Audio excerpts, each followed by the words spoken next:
Welcome to Aether Files. Pascal speaking. I send you a big hug. Today we have a special program, a special invitee. We have to Jean-Louis de Biasi connected, Grand Master of the School of the Theurgy Aurum Solis, a spiritual teacher, leader of the cabalístic order rosacruz, with a seat in France and the United States. He is a writer and has written books like Secrets and Practices of the Freemasons, Libre Sacred Métis in French, The Magical Use of Prayer Beads, and much more. Welcome to Aether Files, Jean-Louis de Biasi. Thank you very much. Thank you. Happy to be there. Very good. Okay, very well. Jean-Louis, the first question. What was your first contact or encounter with the esotericism and mysticism? The first time I heard about an initiatory tradition was when I was very young, because the mother of a friend, very young, I mean around 14. Okay, very well. And the mother of a friend was a member of a rosacruz order. Okay, very well. And did you have any paranormal experience that led you to link to esotericism, for example? Yes, a lot of individual experiences when I was young, of course, and many things like out-of-body experience, telekinesis, communication with not spirits, but dead people, and so on, this kind of thing. Okay, how much influence of Neoplatonic philosophy does Aurum Solis have? You use the philosophy is used as a method, a process to understand who you are, to investigate, to understand the world, to understand, so to think about everything and about the life. This is philosophy that is used as a critical thinking. So philosophy is used as a critical thinking. It's used as a method to know yourself better and efficiently. This philosophy, Neoplatonic philosophy, explains very well that we are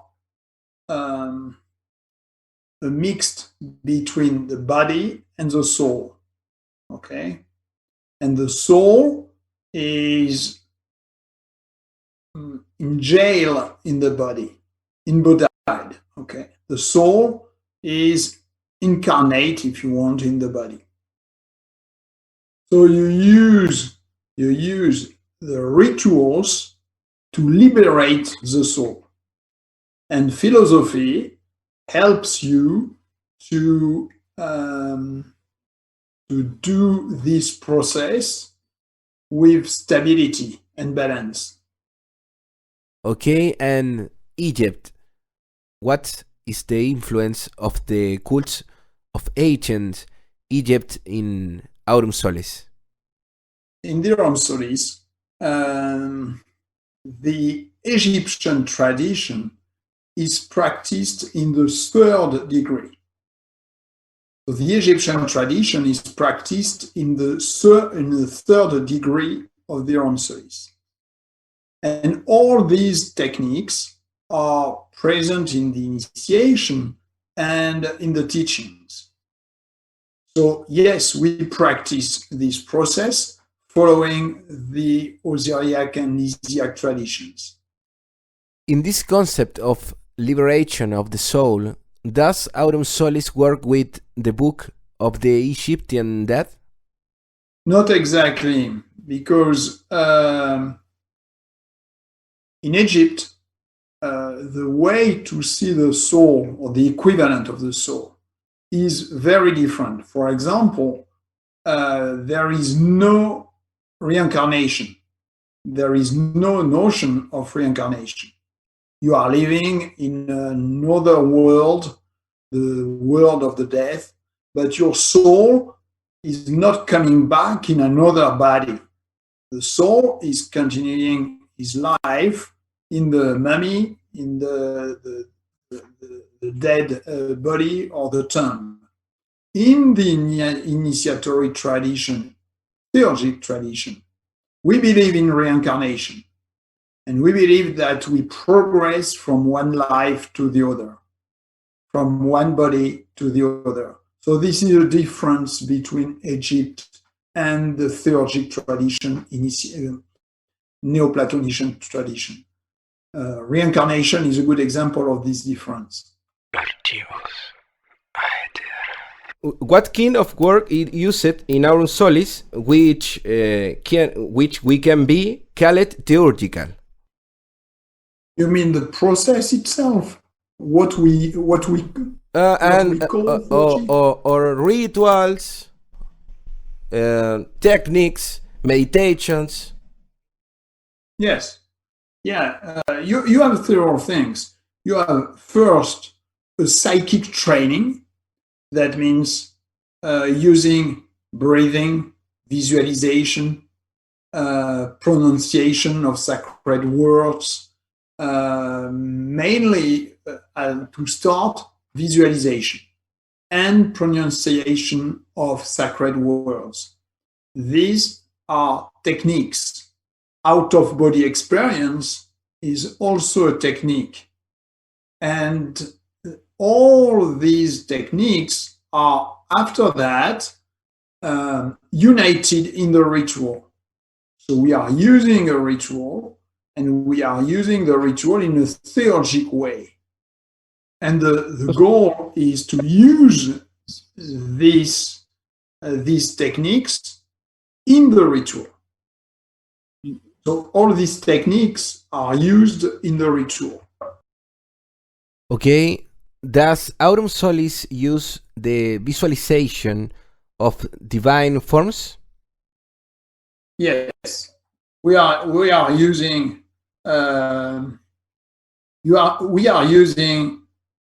divinities, and Greek, Roman, Egyptian, and so on. And there are very specific techniques to visualize and invoke these divinities. Okay, in your books, you speak of sacred languages. What is the relation of sacred languages and the theurgy? Yeah, from the beginning, the sacred language was Egyptian. At the beginning, it was Egyptian. Okay, so Egyptian was considered as a sacred language. But we lost the pronunciation of this language. We don't know today how to pronounce. So from time to time, we use invocations in this language because we receive a specific way to pronounce. Okay? Yes, and we lost the pronunciation of Egyptian.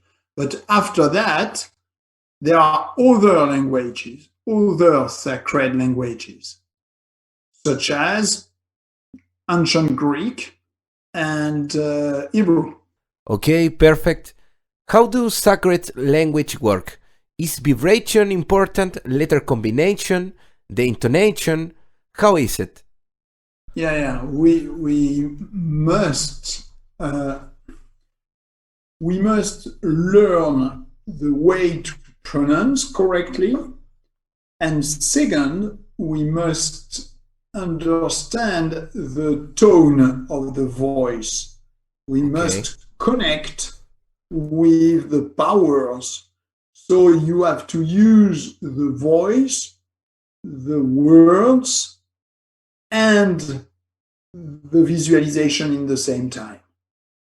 So this is a full process that you learn progressively in the teachings. So this is not just intuitive.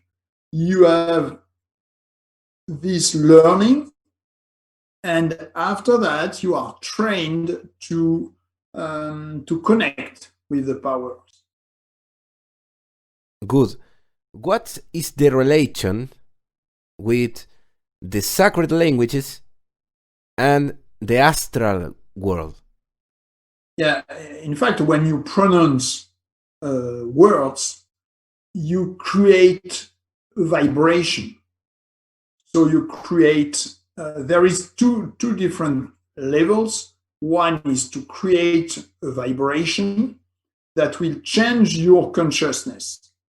And second, you will have, you will use this power of the world to attract powers, to call deities. And these deities will listen to your voice and will answer to your call. Okay, good. And the symbols? How are the symbols used in Aurum Solis? And what is the relation with the astral world? The symbols, in fact, are representation of archetypes. So symbols are a representation of something that exists in the invisible world. Okay. So when you use a symbol, you connect with astral powers. And if you combine the symbols in a ritual, you are activating these powers who exist in this spiritual world.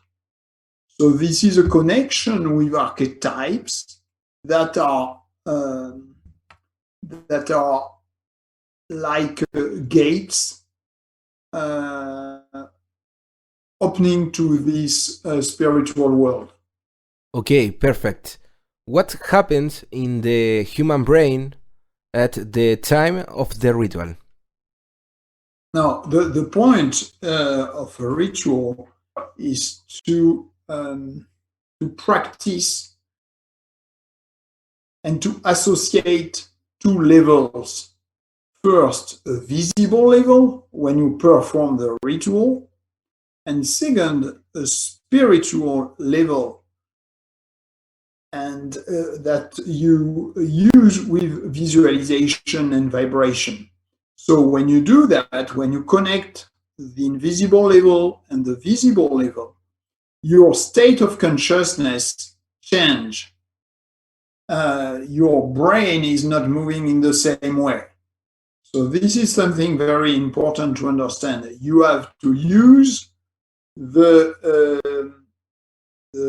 the brain, but the techniques you learn to connect the visible and the invisible. Okay, very well. Archivos. Aether. I have seen some books where Enochian magic appears. How does Aurum Solis use Enochian magic? Enochian magic was used in the Aurum Solis and is used from time to time, but not regularly and not very often. Enochian magic is not part of the curriculum of the Aurum Solis anymore. Okay. Why? Because we consider that Enochian magic is powerful, but Enochian magic is not really useful to achieve, to help your soul to rise to the divine. Enochian magic can be interesting, but is not useful in a theurgic path. members of the Aurum Solis can decide to learn and to practice Enochian magic, but as an experiment, not as a path. This is different. Jean-Louis, you are the leader of Kabbalistic order rosacruz. How much influence of Kabbalah does the Aurum Solis school have?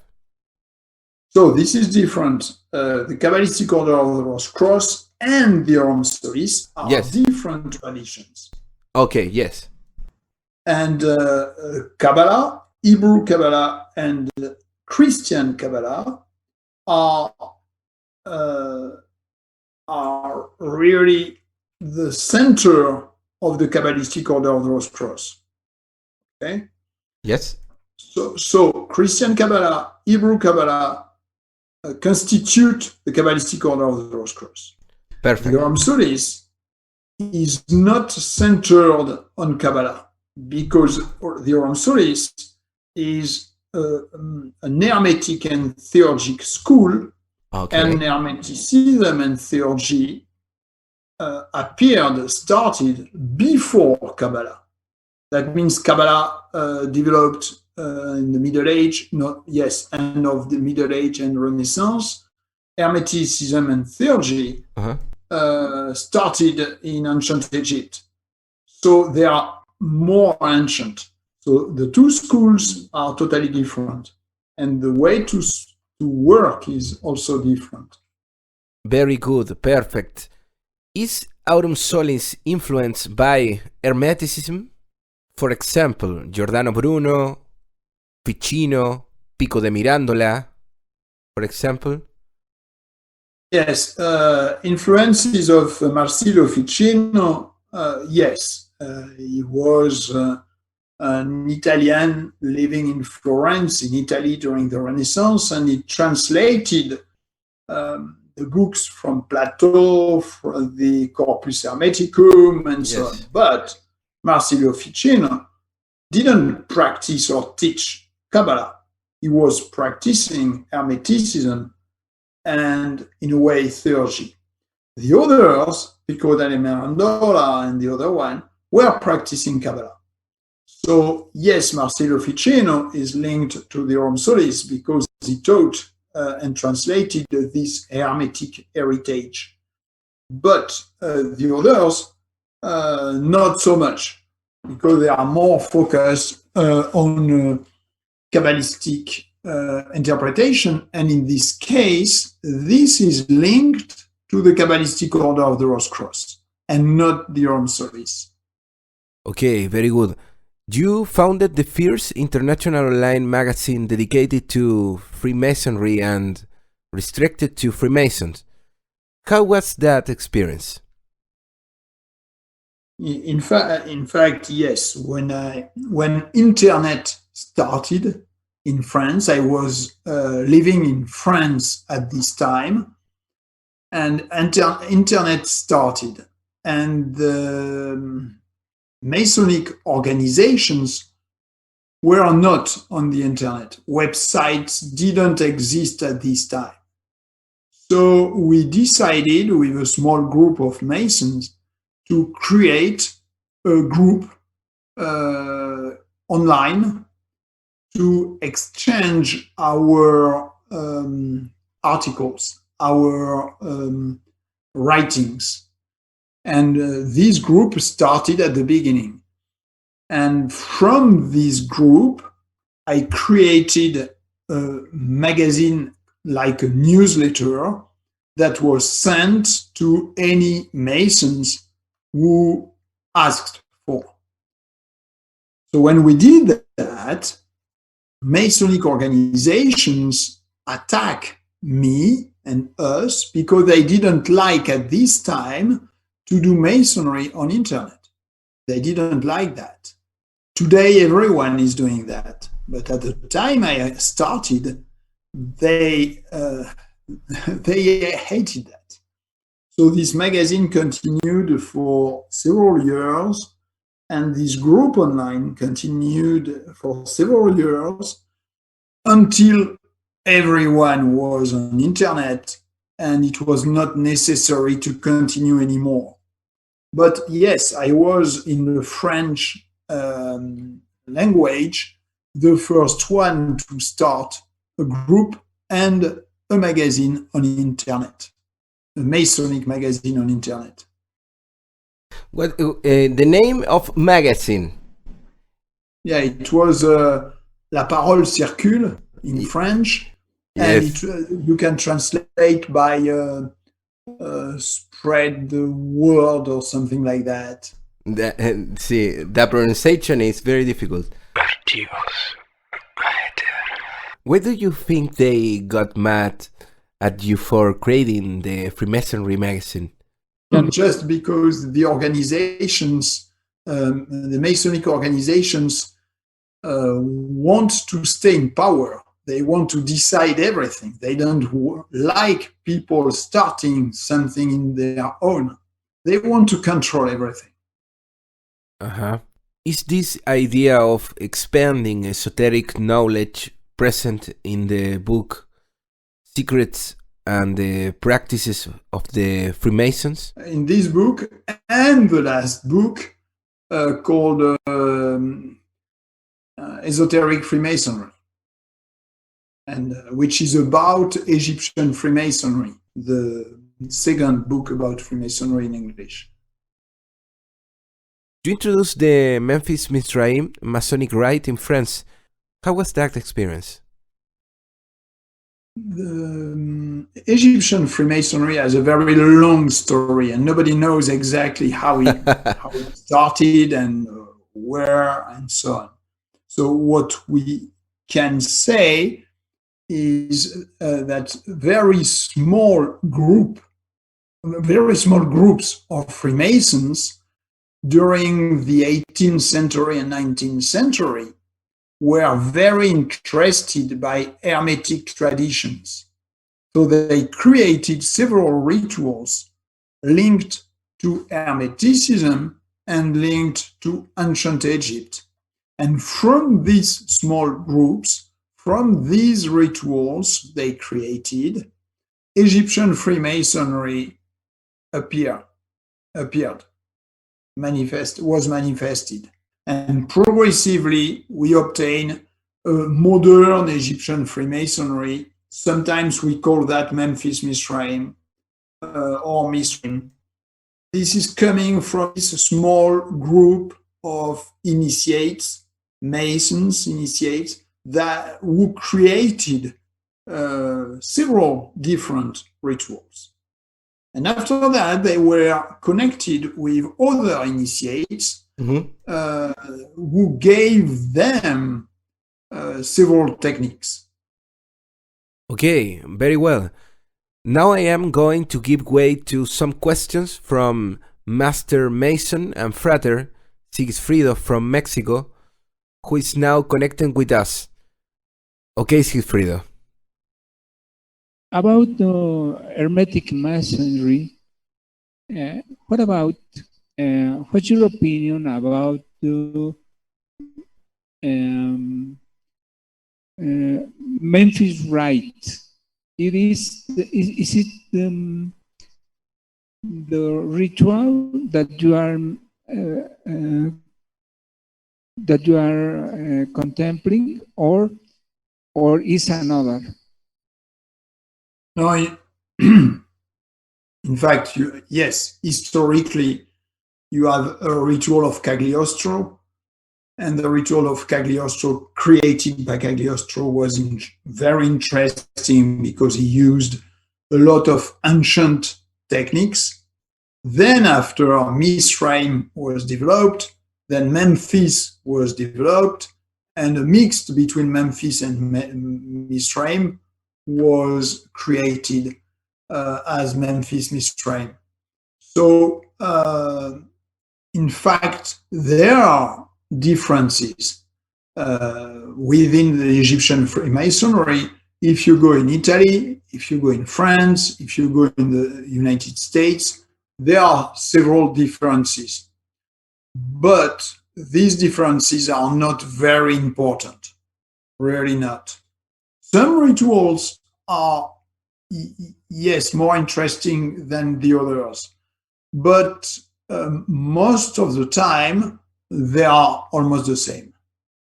Right. It is because in Mexico we are initiating a different style of masonry. Mm-hmm. It is named English old style. It is it is very, very primitive and very interesting. The person increased his personality, his Mason personality very fast. Then we have a magical ritual that makes sigils, makes intonations, makes the original words, and create a different emphasis in the mind and in the personality. In Mexico, we have a several problems because the egolatric style, Masonic style, increase the ego. Yes. It changed the Masonry to the political, with a political race.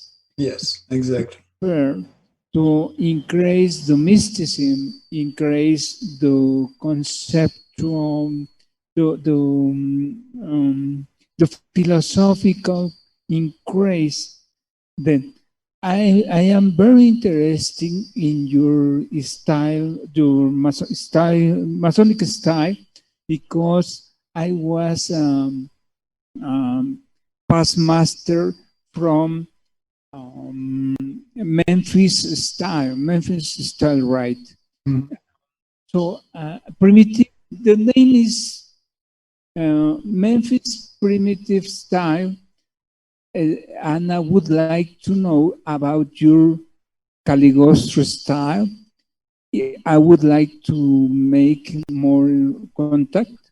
Yeah, I don't know. I don't know if today there are still organizations that are really using the Cagliostro rituals. I am not so sure about that because they can be very magic, yes, but sometimes difficult to organize. So, is it the best Egyptian ritual you can have in Freemasonry? I'm not so sure today, because this is not the rituals that are a problem. This is a specific way to do Freemasonry, because as you said, Freemasonry most of the time increase the ego because you love medals, you love aprons, you love gold, and you love degrees. So when someone is a master, past master, grand master, and so on, he lost his mind most of the time. And they believe that they are the son of God or something like that. So the first step of Freemasonry should be humility, should be a practice of humility, a practice of morals, and the practice and the learning of rituals.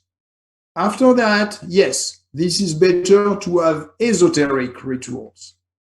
But you know that there are esoteric Christian rituals, like in the Scottish Rite or the Royal Arch, and you have esoteric Hermetic Egyptian ritual, what are not Christian, and they are very interested. They are not opposite to Christianity, but they are linked to ancient Egypt.